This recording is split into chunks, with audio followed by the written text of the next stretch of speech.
Indonesia Kabupaten Surabaya. Ini ada kantor kita yang baru ya. Ini ada kantor kita yang baru. Kantor kita yang baru berada di Jalan Mospati, Jalan Raya Mospati Solo ya. Ayo sini. Bagi teman-teman Magetan, Ngawi, Solo, Jawa Tengah yang ingin bergabung dengan kita, bisa langsung ke sini ya. Bisa langsung ke sini ya. Iya.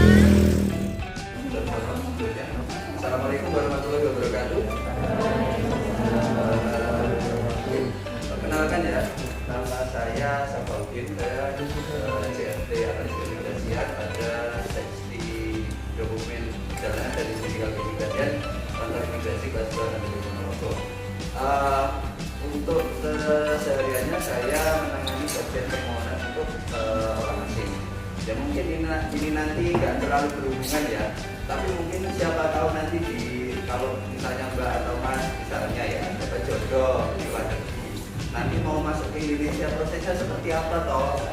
Nanti akan saya jelaskan nanti sedikit kan. Oke, berangkat dari yang awal dulu. Keimigrasian itu apa sih sebenarnya?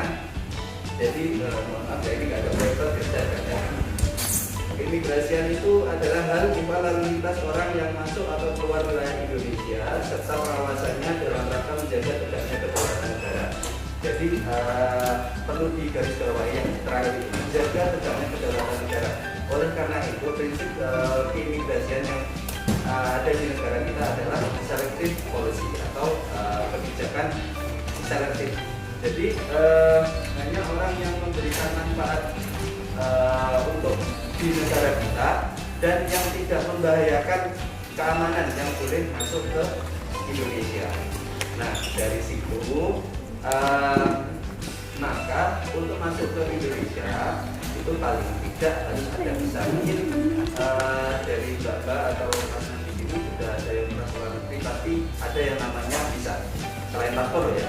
Kalau paspor itu kan istilahnya tanda pengenal untuk perjalanan di antar negara. Nah kalau visa ini itu keterangan yang tertulis yang diberikan oleh pejabat yang berwenang perwakilan Republik Indonesia atau di tempat lain yang ditetapkan oleh pemerintah Republik Indonesia yang memuat persetujuan bagi orang asing untuk melakukan perjalanan ke wilayah Indonesia dan menjadi dasar untuk pemberian izin tinggal atau permit. Jadi ini pada setiap negara mungkin bisa berbeda kebijakannya, tapi pada dasarnya visa dan permit itu berbeda. Jadi visa itu memuat persetujuan untuk masuk. Jadi masuk itu pakai visa. Nanti kalau Anda sudah tinggal di negara tertentu, kalau di Indonesia itu Anda harus mengurus izin tinggal. Kalau di luar negeri namanya istilahnya permit. Ada working permit, study permit, apa itu izin tinggal untuk bekerja, izin tinggal untuk belajar dan sebagainya. Tergantung dengan tujuan Anda masuk ke negara itu seperti apa, gitu ya. Kecuali nanti dikecualikan oleh ketentuan yang berlaku, misalnya ada yang namanya istilahnya bebas visa. Bebas visa itu nanti kalau di Indonesia itu kayak negara-negara ASEAN itu kalau masuk ke Indonesia selama dia tidak memerlukan waktu yang lama, tidak melebihi 30 hari, bawa paspor saja sudah cukup untuk pergi ke seluruh negara ASEAN.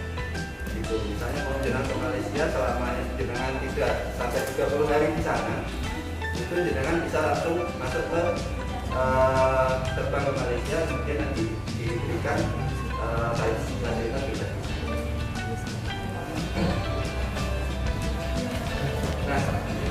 Nah, untuk visa dan izin tinggal ini nanti harus ada penjaminnya. Jadi setiap orang asing yang ada di Indonesia itu harus ada penjaminnya, kecuali ya tadi bebas visa itu.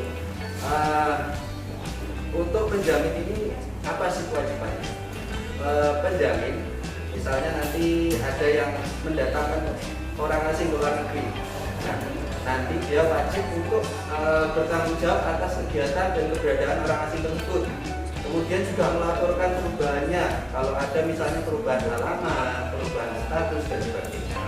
Terus dia juga bertanggung jawab terhadap biaya yang timbul dari keberadaan orang asing ini selama berada di Indonesia. Jadi kalau misalnya orang asing ingin melanggar ketentuan yang berlaku, kemudian dia deportasi, penjamin itu itu juga harus bertanggung jawab terhadap dana yang dikumpulkan dari keberadaan orang asing tersebut. Jadi bukan hal yang enteng ya untuk menjadi penjamin itu, karena di situ juga ada tanggung jawabnya.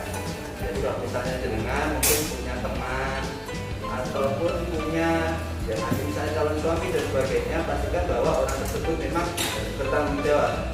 Jadi jangan sampai penjamin ini kena efek dari keberadaan orang tersebut selama di Indonesia. Ya. Nah, alurnya seperti apa sih Pak untuk orang itu masuk ke Indonesia?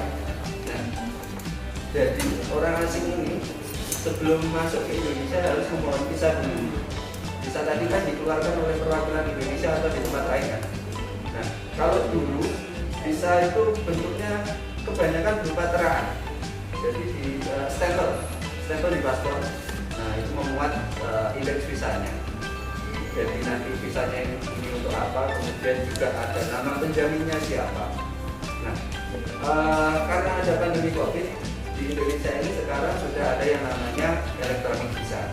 Jadi elektronik visa itu apa? Nanti kalau dulu mungkin penjamin atau orang asingnya harus datang ke kedutaan atau perwakilan Republik Indonesia yang ada di luar negeri untuk memohon visa. Tapi kalau sekarang sudah bisa online langsung, dengan dari rumah sudah bisa langsung online untuk memohon visa bagi orang asing yang mau didatangkan dari luar negeri. Jadi jangan cukup mengakses yang namanya visa online imigrasi.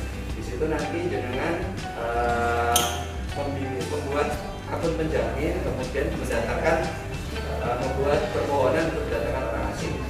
Jadi di situ juga sudah termasuk dengan pembayarannya berapa untuk mendatangkan orang asing tersebut. Setelah visa tadi diberikan, nanti hasil akhirnya dari visa itu berupa PDF. Dikirimkan ke orang asingnya, nanti PDF-nya dengan paspornya dibuat untuk sebagai tanda persetujuan bahwa orang tersebut sudah disetujui untuk masuk ke Indonesia. Nah, setelah masuk ke Indonesia, nanti di bandara akan mendapatkan stempel pasti. Selama Anda masuk keluar negara manapun, pasti Anda akan mendapatkan stempel di paspor Anda, kecuali Anda paspornya elektronik. Cuma kalau di Ponorogo paspornya paspor biasa. Jadi nanti dengan dapat Anda masuk, setelah itu nanti wajib lapor ke kantor imigrasi. Nah, ini sudah ada di visanya. Nanti untuk setelah lapor itu nanti diterbitkanlah permitnya. Gitu ya.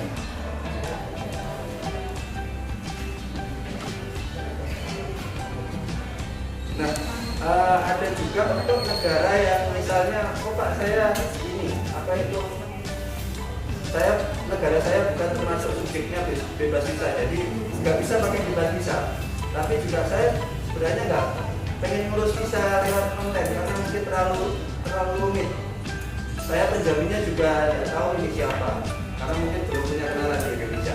Ada yang namanya kalau misalnya negaranya termasuk dalam subjeknya namanya visa on arrival, visa saat kedatangan. Jadi nanti kalau misalnya masuk di situ, orang tersebut bisa langsung masuk ke Indonesia, nanti bisa dimintakan namanya visa saat kedatangan, itu ditempelkan langsung oleh petugas imigrasi di bandara.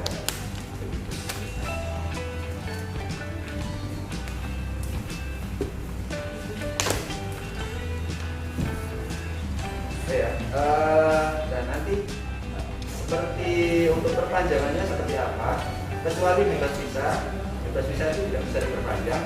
Nah, kalau yang lain-lain, visa kunjungan, visa tinggal terbatas, visa kunjungan itu nanti masa berlakunya 30 atau 60 hari dan bisa diperpanjang juga di kantor imigrasi. Nah, untuk visa tinggal terbatas itu tadi visa tadi kan juga berdasarkan tujuannya ya. Kalau visa kunjungan misalnya untuk kunjungan keluarga ataupun untuk berwisata saja ke Indonesia, itu bisa pakai visa kunjungan, masa berlaku di awalnya 60 hari, bisa diperpanjang sampai 4 kali itu di kantor imigrasi. Kalau mau yang lama misalnya nanti bisa pakai visa tinggal terbatas, tapi visa tinggal terbatas itu juga ada tujuannya harus jelas, misalnya untuk yang keluarga, bekerja ataupun investasi.